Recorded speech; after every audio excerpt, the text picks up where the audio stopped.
大家好，我是小高姐，今天我们来做蛋卷。不要因为没有蛋卷锅就停止你制作美食的脚步。找2个平底锅，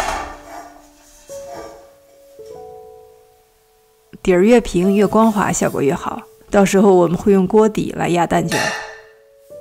150克黄油，微波炉里转1分钟，到这种刚好融化的状态。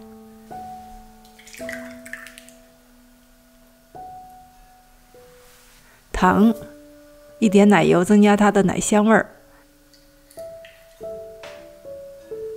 2个室温的鸡蛋，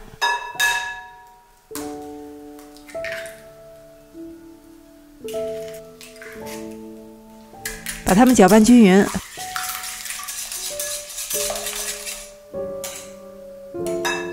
放入面粉，杏仁粉可以让它更加酥脆，同时增加香味儿。放匀就可以了。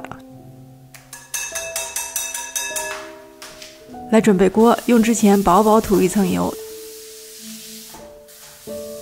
1个舀冰淇淋的勺子，用来舀面糊。另外1个木勺，用木柄来卷蛋卷。2个炉灶，同时开中火热锅。感觉锅热了之后呢，把2个火都调小。1个锅倒扣着放，舀1勺面糊放到锅中央，另外1个锅压上来。感觉定型了就可以松手了。制作1个蛋卷大概需要30秒，你根据蛋卷的上色程度调整时间。30秒之后，把上面的锅拿起来，放回炉灶上继续加热，然后用木柄挑起1个边儿，从这一头把蛋卷卷起来。会比较烫手，建议你戴个手套。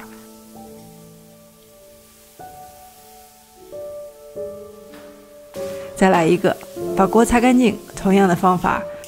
如果你的蛋卷特别松散，不容易卷起来呢，可以加一些蛋液调整。配方水分含量特别少，只要你的蛋饼可以压得够薄，它就会酥脆。但是如果你的锅不够平，蛋饼有的地方厚呢，它的酥脆程度就会差一点。也不要紧，放在烤箱里低温把水汽烤干，它还会酥脆。如果没有马上吃，第2天回潮的话呢，也可以放在烤箱里烤，它依然无比酥脆。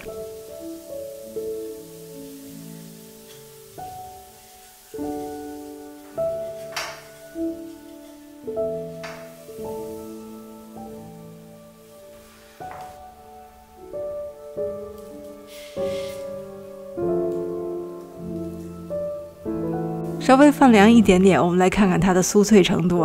你看蛋卷边边的网状结构，轻轻一碰就掉渣了。